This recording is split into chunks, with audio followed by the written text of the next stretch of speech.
Wow, I'm not sure I've ever had that kind of impact on a room. The guy walks up to the podium and everybody goes, maybe it's showtime or something like that. We still have a few folks who are working through their breakfast in the cafeteria. Cafeteria, that ain't right. No hotel staff in here. The restaurant. Though, show of hands of folks who had a meal this morning in the restaurant. Oh my goodness. Hey, was it pretty good? Hey, we love this option. We tried it last year at the Park Vista and it worked beautifully. We could put out a buffet and all that stuff, but it's kind of nice to go sit and have a meal served to you. Maybe it's a buffet over there too. I don't know what the deal is. It's been too busy for me to try that out. Let me say this as I introduce Paul Greenwood again. And Paul's going to work through our agenda this morning, introducing Director Roush, and then it'll just flow from there. I'm actually pleased to announce that Congressman Burchett is going to join us at 9. I pulled out all of my stops with him, leaned on him as a friend, and said, you really need to be here at 8:30. And he said, I can't be two places at once. And I said, well, don't even tell me who's more important than us. He's going to be here about 9, and the group up here has been very gracious to allow us to pause a minute, because when you have an elected official in the room, they love us, they support us, but you know where they want to be, right? They want to be right here, and they want to say a few words. Congressman Burchett is a phenomenal friend of ours, has been for many, many years, and I'm going to give a little commercial. He may not talk about it because he may not be ready, but the postal inspector yesterday, Philip, you remember him, he and I and Tracy met with the congressman about 2 months ago now, and we had met with him a year ago. And the idea is, in the postal inspection space, you heard Philip say that they find mail every day, all day long, in people's homes that's fraudulent. We want Congressman Burchett to lead a bipartisan effort in the Congress to pass a law that when an inspector identifies something fraudulent, the system nationwide pulls it and throws it away. Now, there's going to be a whole lot of pushback on that, because everybody's going to say, well, they paid their money like everybody else. My response to that so far has been, when you arrest someone who is dealing drugs, you try your best to put them in jail, but what else do? You take their money, you take the drugs, you take their cars, you take their assets. This is an easy lift in my eyes. You've got fraudulent mail going across this country. You find out in East Tennessee that it's fraudulent. The system, I'm told, will pull it if they program it properly. So if he don't talk about it, the next time you see him, ask him to push on this legislation, will you? Thanks again for being here. This conference is about you and for you. And we have a very special guest who's making her way up here right now. General Allen. She'll be introduced in a moment. General, good. Thank you for being here. So, Mr. Paul Greenwood. That's great. Good morning, Sean. Well, good morning, everybody. Yes, thank you. You're out there. And I know we had a great day yesterday. And again, my appreciation to all those folks who've made this conference possible, starting with Aaron, Tracy, and so many others behind the scenes. We really appreciate that. And I thank all of you for being here, because it takes all of us. As Philip Gentili said yesterday, it takes all of us to be part of the solution to this ever-growing problem of exploitation, particularly against older adults. Just one housekeeping thing that I'd like to put out there. After so many intensive workshops, sessions, you'll be tired this afternoon, and with possibly rain coming in, we decided that after the workshop that finishes at 3 o'clock, instead of a 15-minute break, could you all come back in here to the ballroom, and then that will be the closing remarks that Aaron and Tracy will lead us in, and the opportunity drawing for the $100 gift card, okay? And then we'll let you get out of here, hopefully by 3:15, if that's acceptable to you. Is that acceptable? Yes, good, I'm sure it is. Thank you. So, we started yesterday with a collaboration of the federal agencies, and I was really thrilled about that. And today we start our sessions with another collaboration, and particularly with an emphasis on financial exploitation. This morning I had an opportunity, I saw somebody from law enforcement walk into the room, and I hadn't met her before, and I'm always thrilled when I see law enforcement at an elder abuse conference. So I made a point of saying hi. And I talked with Detective Amy Wright from Scott County. Where are you, Amy? She didn't know I was going to feature her. Sorry about this, Amy. But I was really compelled with the conversation we had that I asked her, I said, what kind of cases are you involved in? And she told me about a lady who is a victim of a romance scam in Scott County. Her life savings of $250,000 this year. And it's been sent by wire transfers to various banks, including one in the UK. So I said to Amy, all right, if I can get involved, I want to try to connect the dots here and see if we can actually follow the money through to wherever the end result was. But that's what this is all about, is collaboration between the various agencies. And I'm so proud to be able to introduce our first speaker, David Rausch. David, as you know, is the director of the TBI since 2018. He's had an amazing career. It's all in the bios there, but the fact that he spent 25 years at the Knoxville Police Department, the last 7 years of that was as police chief, and now 5 years as the TBI director. And every year I've been here, David has been here, and I really appreciate that. So David is going to kick us off, and please give him a warm welcome, David Rausch. Thank you.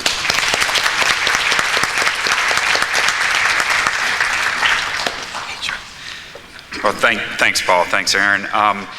And let me just start by saying thanks to each of you in the room for what you do every day. The challenge, the impact, and the effort that you put in this space of protecting our seniors and our most vulnerable adults. It's absolutely necessary. Tracy always, I think a few years back, I made a comment, and she uses it. She quotes me all the time on this.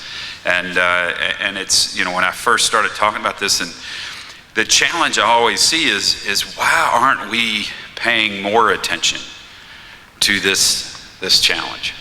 Why don't we give this the attention that we give to other common challenges that we face, right? We have a wonderful, now, albeit still being worked, but we have a good system for protecting children. We do a lot in that space. There is a lot of resources provided in that space.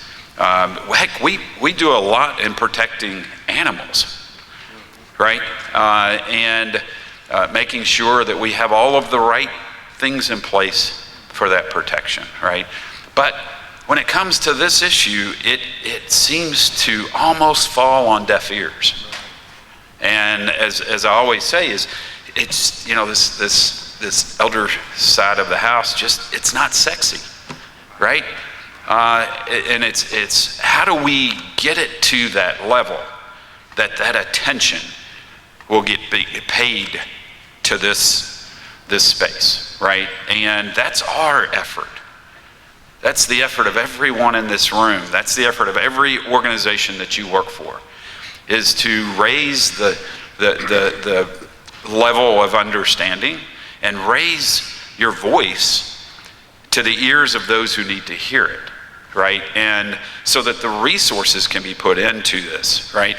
None of us are getting younger. Sorry for those who think you are. I understand that age is what you think it is, but it has its impact on all of us, right? And the number that was put out yesterday about the year 2034, where the majority of the population in the U.S. will be over 65, right? More people will be over 65 than under 18. That, if you start to really dig into that, you start to understand how everything will change. And in our space, in law enforcement, it is already happening. We're already seeing that shift of victimization. And you're seeing that in what you do every day. And so, since I have been in this role, my focus in this space has been how can we as an organization, as the Tennessee Bureau of Investigation, in the state of Tennessee, how can we fit into helping in this space? And so, our first effort was with Silver Alert and taking on that, and we're seeing great success with that effort. We're seeing individuals who are being found quicker and safe, and that's been a very positive effort. Yeah, thanks.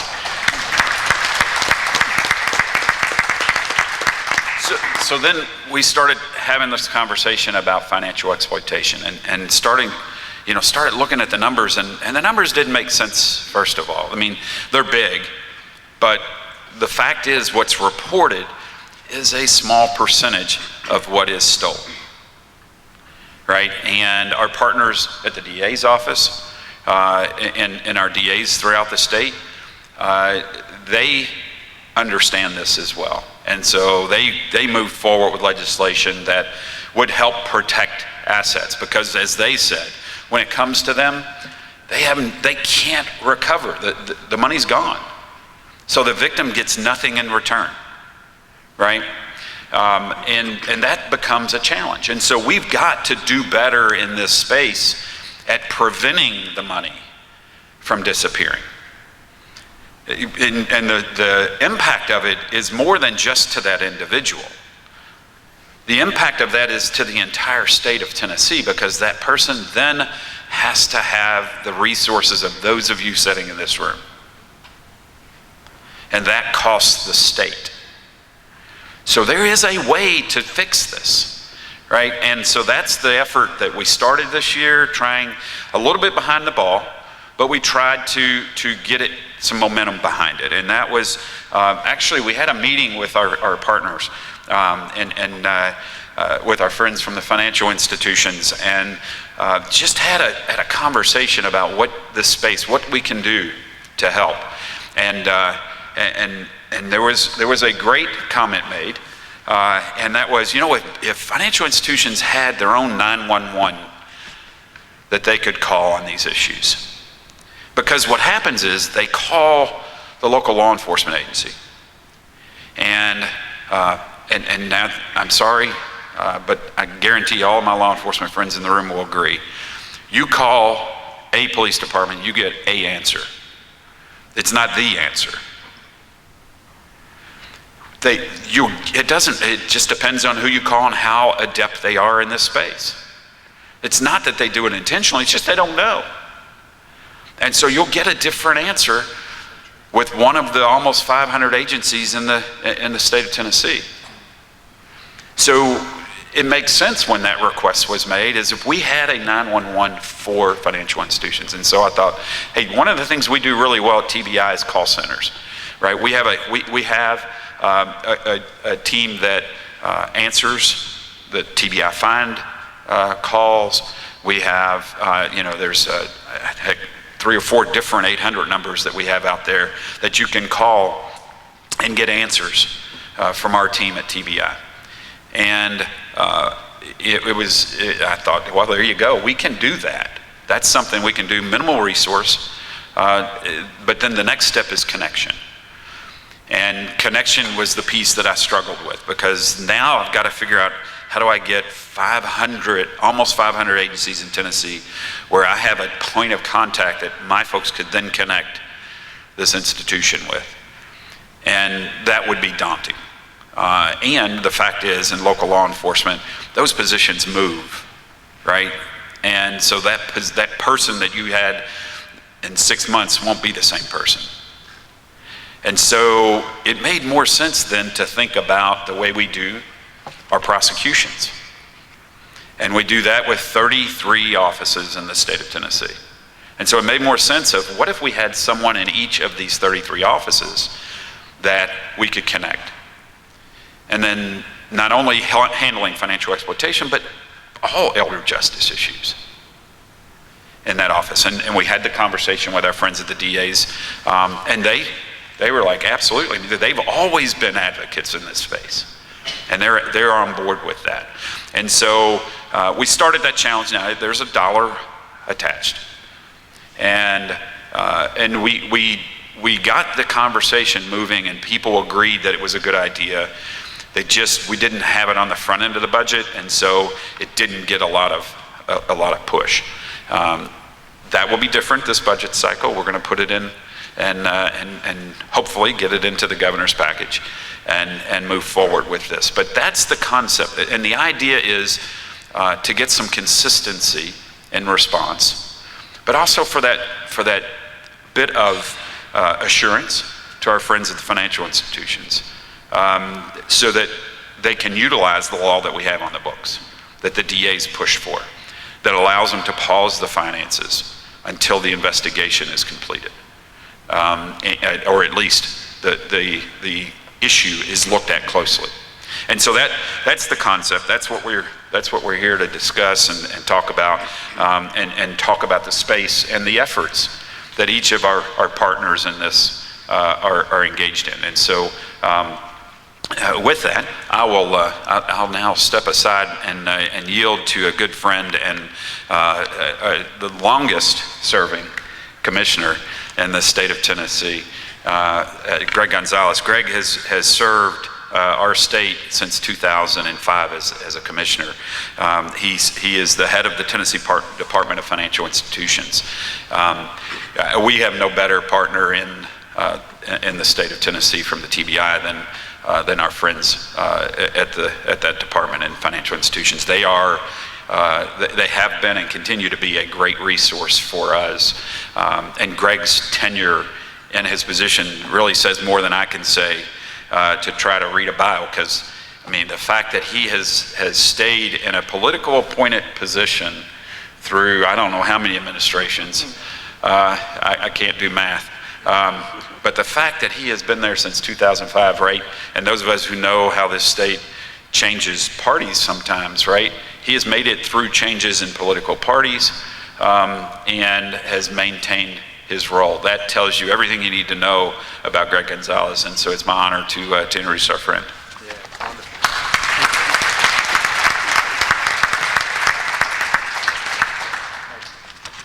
Thank you, David, so much. And you know, when I think about the elderly and the vulnerable, the amount of time that you just mentioned I've spent in state government makes me feel like I'm part of that. I'm definitely part of that population as well. But glad to be. It's so good to be with you all. It's hard to believe a year has gone by. We had a great conference last year, and it's good to see all of you this year. And all I want to do today is just take a very few minutes to take a step back and just see where we've been and maybe where we're going with respect to these issues and financial institutions. You know, our department regulates state banks, credit unions, and thousands of non-deposit companies like money transmitters and mortgage and finance companies, payday lenders. We regulate all of that. And all of those institutions have an impact on this issue. So when the law was passed in 2017 in Tennessee, it called on our department to bring together agencies and the industry to talk about where we were, where we're going, how we're going to use this law. So we did that, and I think that was helpful. I think it got us off to a good start.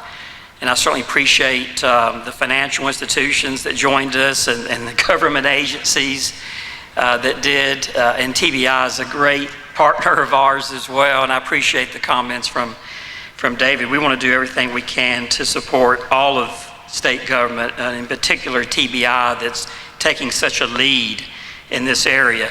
So after we did that get together, one of the things that we decided to do as a department is just survey financial institutions to understand, you know, what are institutions dealing with? What do they see from their customers? what are their challenges, and do they have any recommendations for government? So we asked all those questions, and let me give you just an overview of what we found. Not a lot of change over the years. We're actually going to have some updated information by the end of the summer, but I'll give you what we have over the last few months.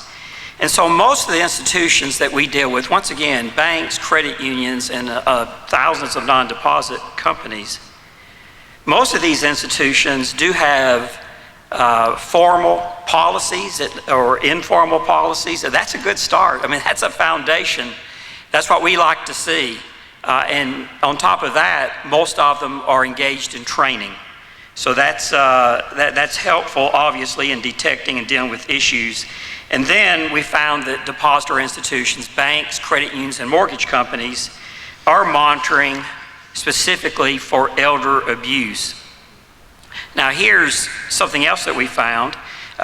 It indicates these actions are a little bit more sporadic, not quite as routine, collaborating with adult protective services or law enforcement agencies. Not happening as much maybe as some would like. Stopping a power of attorney, refusing or delaying transactions, or offering the option for a trusted contact list to help institutions be able to reach out to perhaps a trusted person should they suspect abuse happening. Here's the following challenges, and this is really important along with the recommendations. And I've heard this over and over again from a number of institutions, just educating, not just so much educating, but just communicating with elderly customers or vulnerable customers, particularly if a scam is detected, if abuse is suspected, and then being able to communicate with family members or with victims has been a real challenge.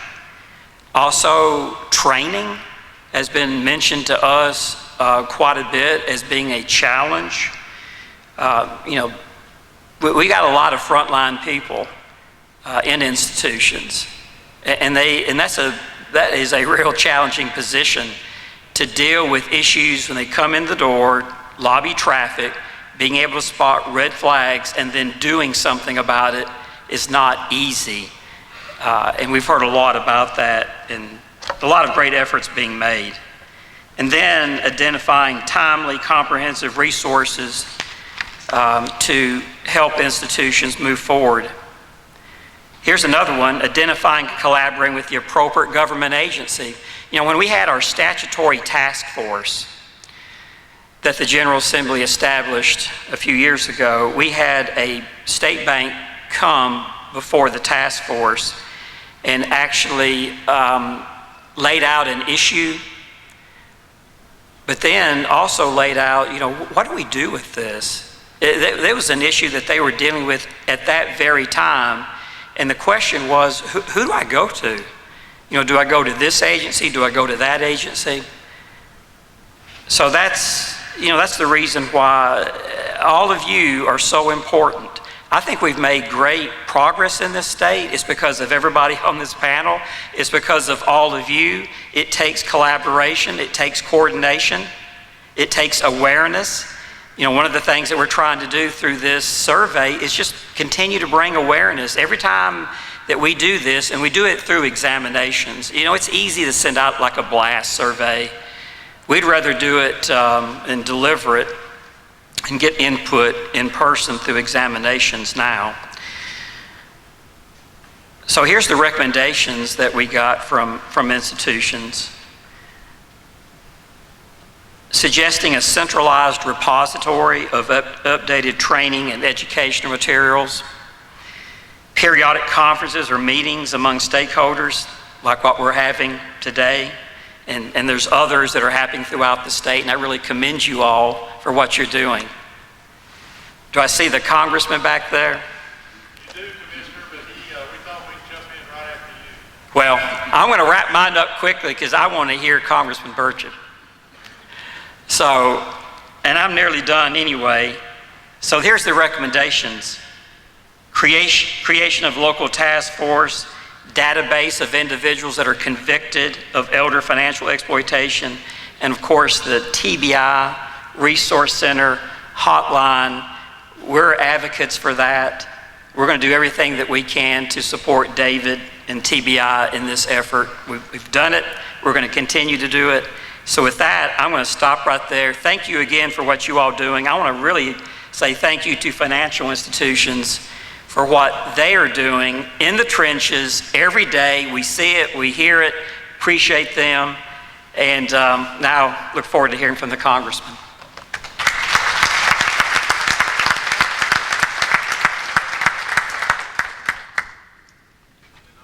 I can assure you nobody's looking forward to hear from the Congressman.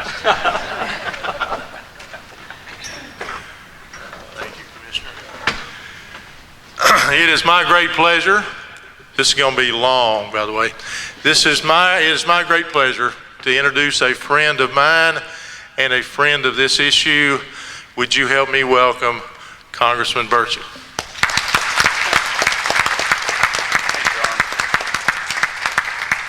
Well, actually, I know nobody got up this morning and said, "Dadgum, I hope I get to hear from Tim Burchett." So I'm going to keep my comments very brief. Aaron, thank you so much. And for the record, he's been a constant thorn in my side since I was in the state legislature. He came to see me. Yes, sir. It's Tim, by the way.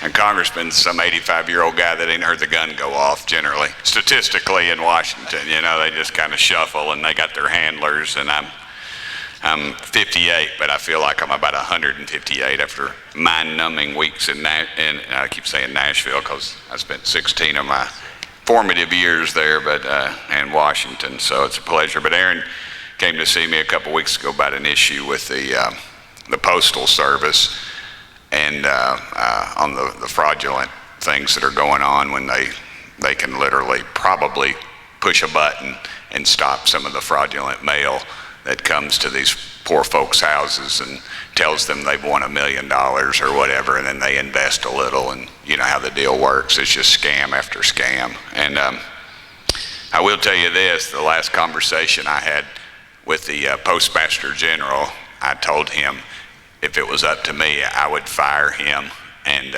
replace him with FedEx. So I don't think we're really good friends, but I can guarantee you he knows who I am, because when he sees me, he twitches a little. So that's a good thing. I think he, like a lot of people in Washington, myself included, I think he's overpaid and underworked. So we'll just keep working on that, and I appreciate what y'all do, and I thank y'all for coming to this conference, and I'd like to thank the organizers for all their hard work for putting this event together and bringing awareness to the growing problem of elder abuse. I was fortunate enough to, I you see that role change with your folks. When my mom and daddy were getting older, I was constantly on the phone with then chief of police if something was going on or something, but I know a lot of these folks and I've dealt with them. I mean, we had this one fella who got ripped off for over $100,000, and there's absolutely nothing they could do about it because of the way it was done. And of course the physical abuse, there's a level of dirt bags, and those are at my highest level of dirt bags. Some of that would physically abuse an elder. They're the people that got us where we are in this world, and their senior years deserve to be something a little better. They spend their lives making our communities better. Our parents and grandparents, our friends and family, and many, like my folks did, they fought for our freedom in the military and made us a free nation, kept us a free nation. And others worked or volunteered in ways that served their community. A lot of them you just never hear about it, and they just do their work. And others stayed home and did the toughest job and raised their families. The least we can do is stand up to protect these folks now. I like that verse in the Bible. It talks about how you protect the least of these. And you're looking after me, and that was Jesus talking to me. That's pretty strong. That's very strong. And I realize most of y'all, when you get to heaven, your neck's going to be very sore for that crown you're going to be getting. And if you don't know what that means, ask one of your Baptists at the table, and they'll explain to you that verse. I expect our good Episcopalians might not understand that, but they're good to meet you at the bar though, because they'll speak to you at the bar, and us good Baptists, we don't talk to people at the bar. We're just asking for directions. Of course, and we need our good folks up here who serve in law enforcement, finance, healthcare, social service, and legal aid to help protect our elder citizens. I think a lot of it just has to do with education, and your collaboration is essential to protecting our seniors. They are often among the most vulnerable in our communities, as you know, and they're the least likely to ask for help, and that's what really hurts me when I see, the Tim Burchetts of the world usually don't get elected to Congress, and the way I do it, I just knock on doors. I knock on thousands and thousands of doors, and I talk to people and our seniors, and they'll tell me, and it'll be multiple times that they've been taken advantage of by someone, either physically or financially. And it's really just a shame that they don't have somebody that they can talk to and can guide them through that. And of course, they're often the target of these awful financial scams, and they lose an estimated $500 million each year. Of course, that's unacceptable. $1 is unacceptable. And those scammers deserve to be brought to justice. I won't tell you what I would like for them to do to them, because I'm sure someone will put it out on social media and I'll be disagreeable to somebody, but I want them punished to the fullest extent of the law. When you get to that line right there that you can't go over, if you want to stick your toe over just a little bit when you're busting them, I'd be okay with that too. You can print that, I don't care. I still live in East Tennessee. I appreciate each of you all for attending today's conference, and I thank you all for what the great stand you're taking for our seniors, and I hope I haven't bored y'all too much, and I appreciate you. Charm, it's always a pleasure. She always looks great every time I see her. I don't know, you'd think that'd be such a high-stress job. I mean, I look like something the cat drug in, and Charm looks like something stepped out of a fashion magazine. So anyway, it's good seeing y'all, and thank y'all so much.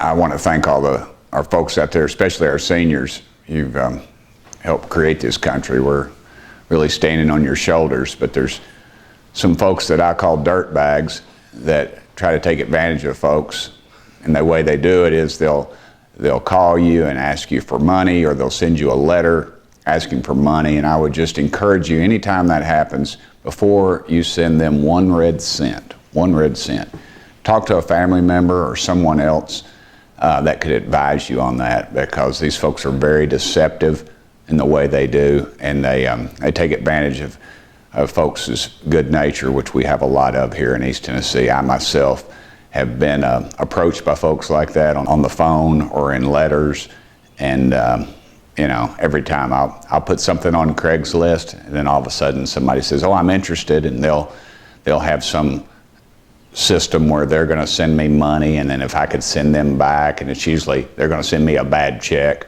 or a fake some sort of security, and then I send a portion back to them, and then they're going to send a truck to pick it up, and by the time it all clears, I'm holding a worthless piece of paper, and they've taken whatever it is that I've been trying to sell.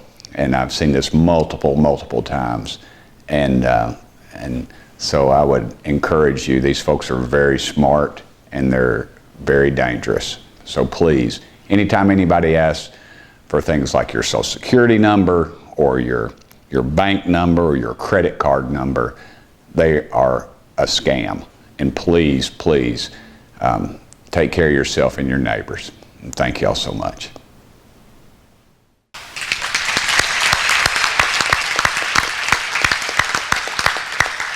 Well, thank you so much, Congressman Burchett. That was memorable, and we'll certainly take those remarks away with us. And as I look around the room, I don't see anybody who's overpaid and underworked in this room.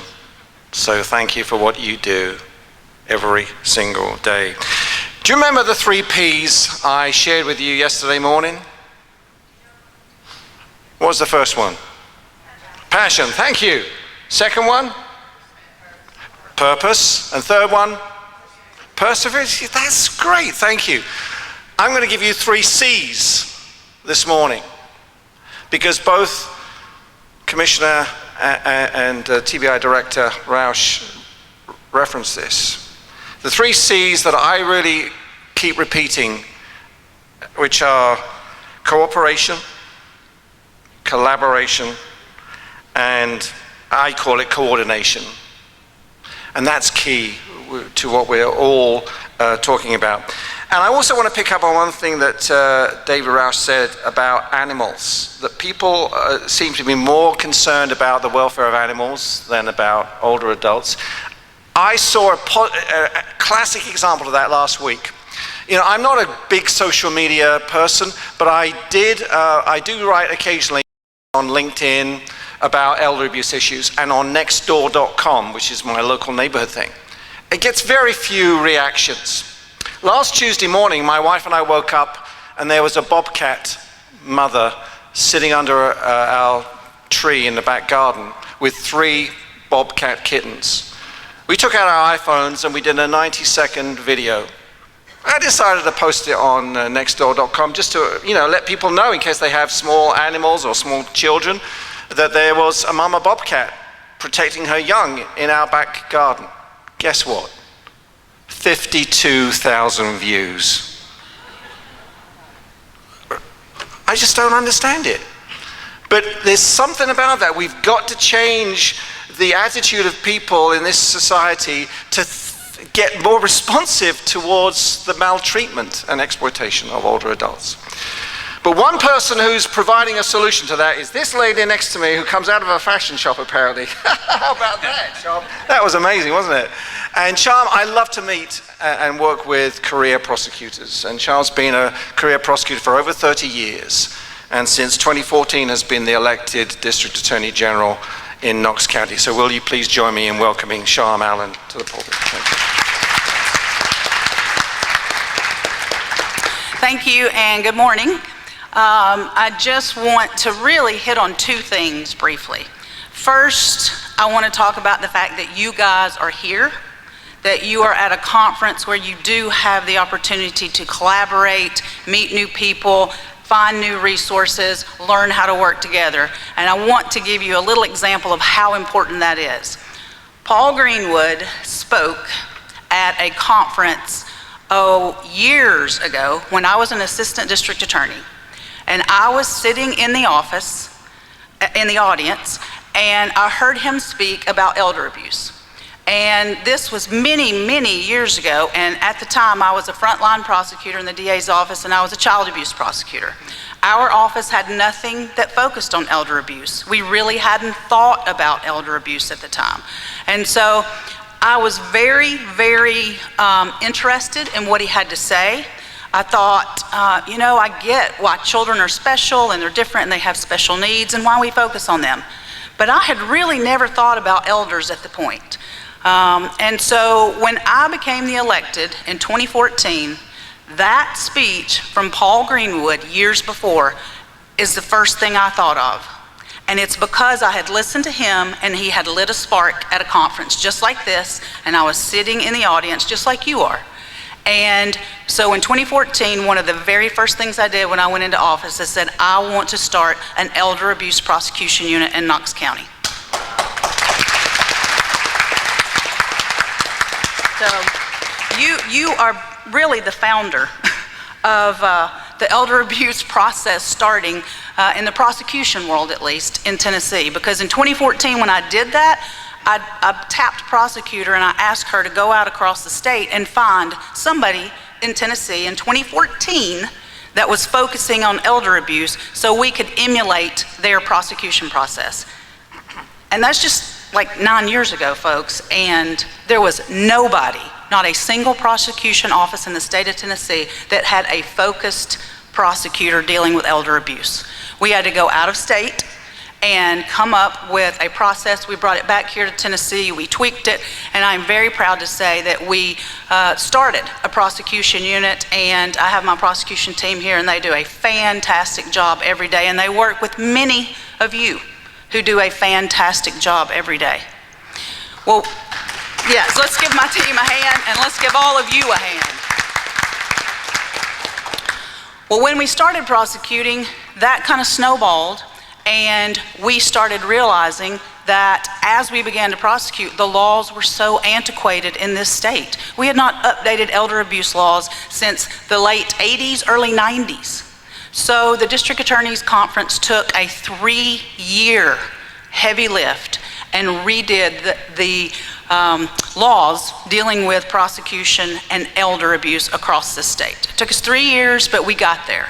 And so we have some fantastic laws on the books. And once again, this kind of all started at a conference where we began to snowball. Then we began to collaborate as prosecutors, and we began to bring in all of our team members all across the state. Law enforcement, commissioners, directors, that's how things happen.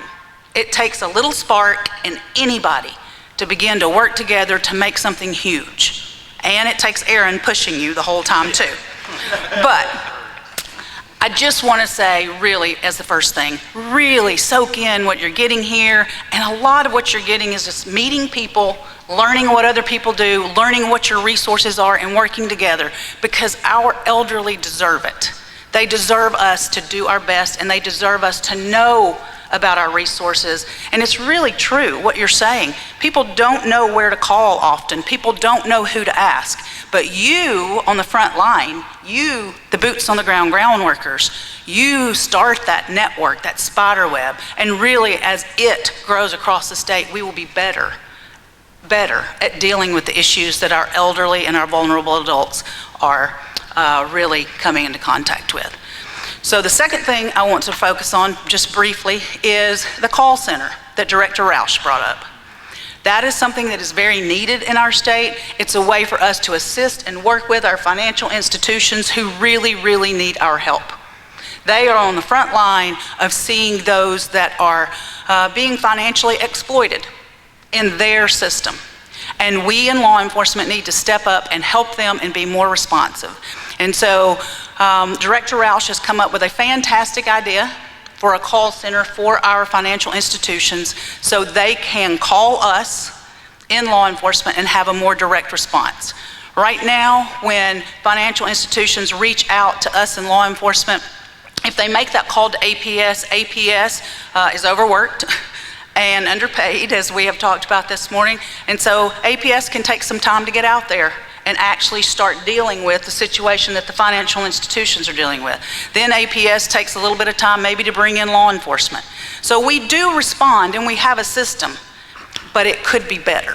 And the call center that Director Roush is talking about is the way to do that. It will allow the financial institutions to make an immediate call to the call center when they see something that's amiss happening within their institution.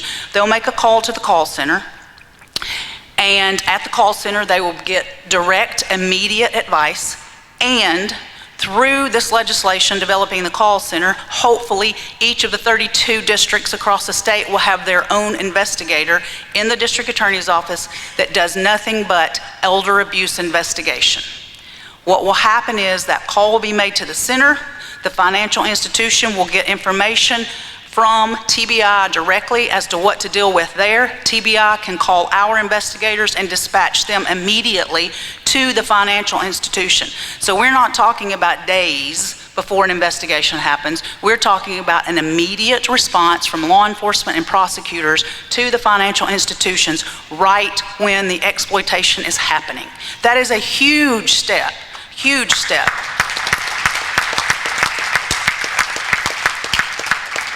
So I tell you about that. I want to put that on your radar. I want you to all be aware of that. I want you to know that Director Roush, along with the District Attorney's Conference, is pushing that legislation this year. And I'd like for all of you to know about it, be involved in it from the front end, and push along with us, because it is needed. It is something that will make a difference in the lives of our elderly who unfortunately are treated extremely poorly by younger members of their family quite often, who are stealing from them, and that's not a surprise to anybody in this room.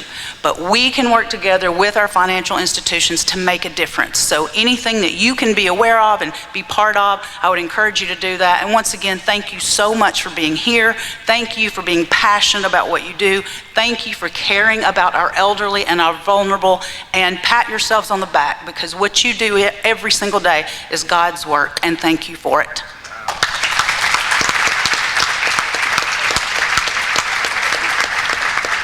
Thank you, Sharm. Isn't this exciting?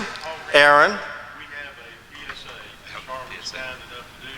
I'd like to show it for a second. Let's do the PSA that Sharm kindly gave. I'm District Attorney Sharm Allen, and along with my colleagues across the state of Tennessee, I'm asking you to be a scam stopper. Think before you click. Scammers use emails pretending to be from trusted businesses, family members, or even coworkers. These emails include links that are meant to steal your personal information. Always check to make sure the sender's email is legitimate and never send money or personal information through text or email. Next time you get a suspicious email or link, think before you click. Excellent. Think before you click. That's powerful. And being a scam stopper. And thank you. That's very humbling what you said. I really appreciate that, though. Thank you, Sharm. So now, to continue the momentum of this call center and a call to action, we're delighted to have Amy Heaslett here, who is the Executive Vice President and General Counsel for the Tennessee Bankers Association. She's been with them since 2009 and in 2017 was appointed to her current position. So please join me in welcoming Amy. Thank you so much. Well, thank you, everybody. I appreciate you being here and the invitation to speak. I think it's PSAs like that that really highlight the need for education. I think if everyone was educated and aware of the scams, we wouldn't need to be here talking about elder abuse. Unfortunately, though, that's not possible, and I think that's where financial institutions come in, because we do see this pretty much every day, and there's not a banker that I've talked to that doesn't have at least one horrific example of a customer that's been taken advantage of. I want to start, and I'll talk very briefly, I know we're running short on time, of just the 2017 law that Commissioner Gonzalez highlighted as well.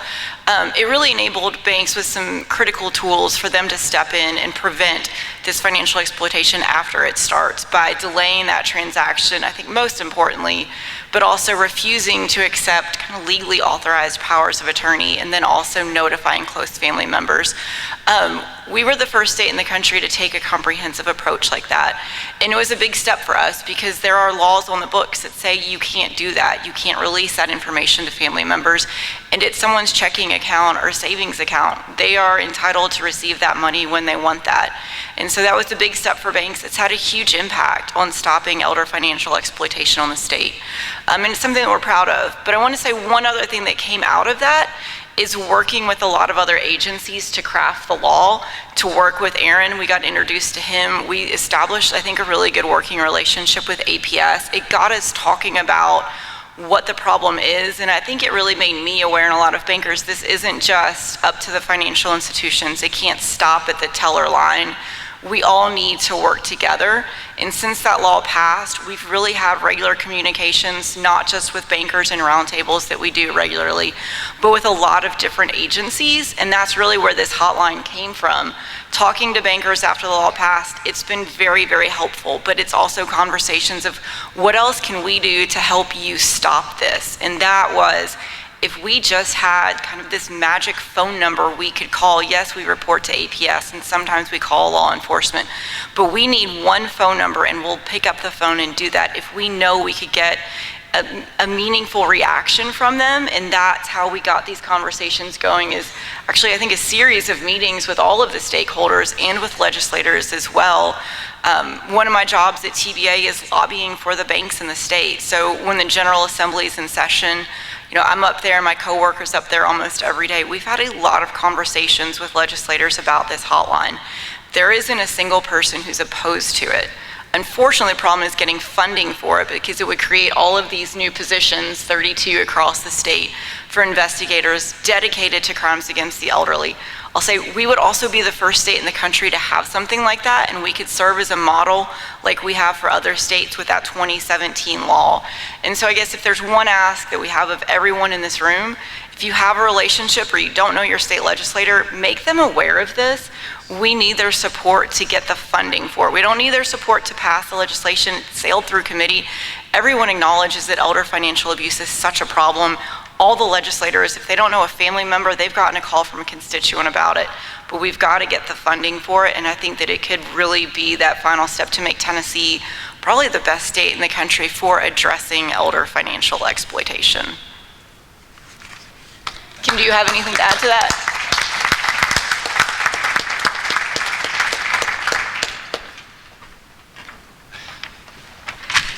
Thank you, Amy. And I want to just tag on to something you said when you talked about relationships. Relationships are the reason we're here in this room today, to be able to come together with many different agencies and many different disciplines.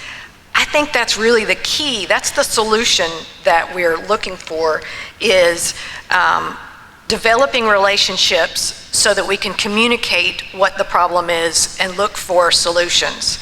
And I know today and yesterday we've heard a lot of different solutions, a lot of different aspects. And I think from the financial institution side, I could stand up here and tell you whatever the red flag was today or whatever the hot scam was today, and I promise you, tomorrow it's going to be a different one.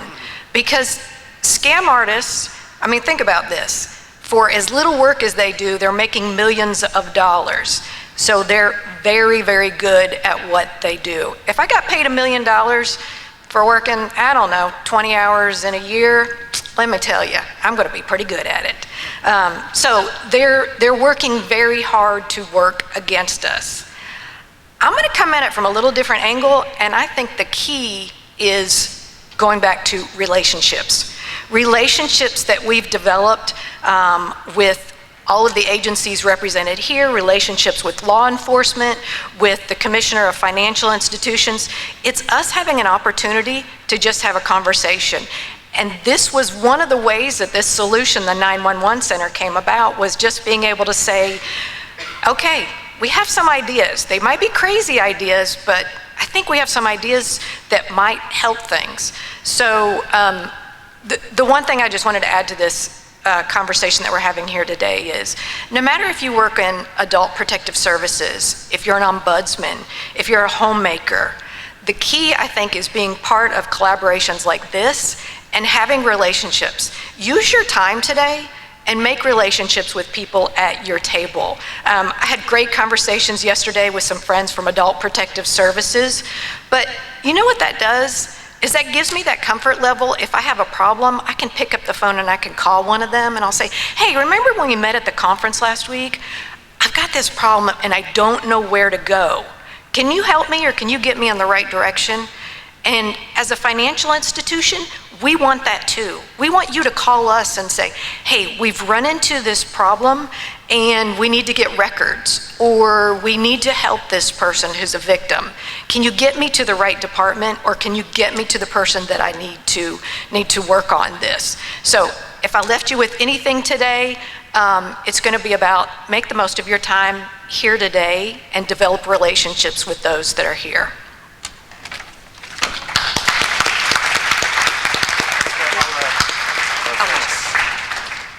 Thank you so much, Kimberly, for that.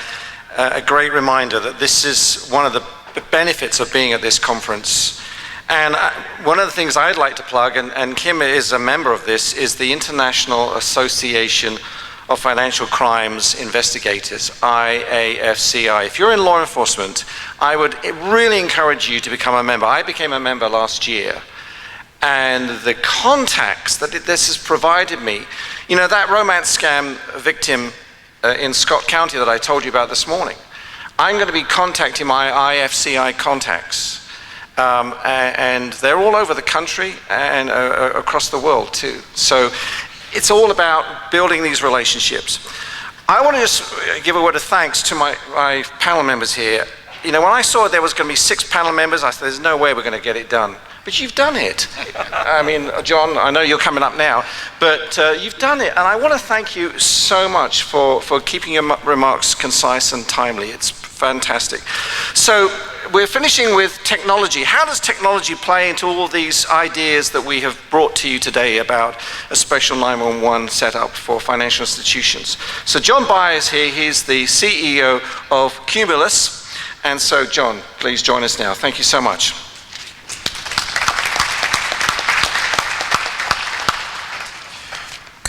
Thank you very much. Aaron, I want to thank Aaron Bradley for inviting me today to share about how technology fits into all of the important work that you're doing. And I want to thank the other panelists for this great information that you've shared and the initiatives that you're all working on together. So it may be a little counterintuitive to think about how technology fits into this, but I've been knocking around APS and elder justice for almost 25 years now, and from the perspective of technologists, I can say that technology has been traditionally an obstacle, one of the many obstacles that you face. I heard a lot of you talk today about collaboration, and as it turns out, in real practice to date, collaboration has been a manual process. Picking up the phone, making a visit, writing an email, having to manually follow up on all of that. And why has technology been an obstacle? Because technology can be really hard. It can be costly. Everybody's got their own systems. There's political resistance to adopting systems, and so it just never gets done. And so this challenge that we're talking about just persists. Well, the good news is that technology has changed dramatically, even in just the last 3 or 4 years. So there are ways to accomplish collaboration among multidisciplinary teams that is really easy to do in a secure way. And if you think about all the things that you're talking about, if there was technology available that enabled people to communicate quickly and securely, to mobilize, and then to share information to stop these things as they're happening, it could make a big difference. And that's more possible now than ever. And so I happen to believe that not only can it remove obstacles, but the right approach can enhance the success of all the important work that you're doing. Thank you for everything that you do, and thanks for having me here.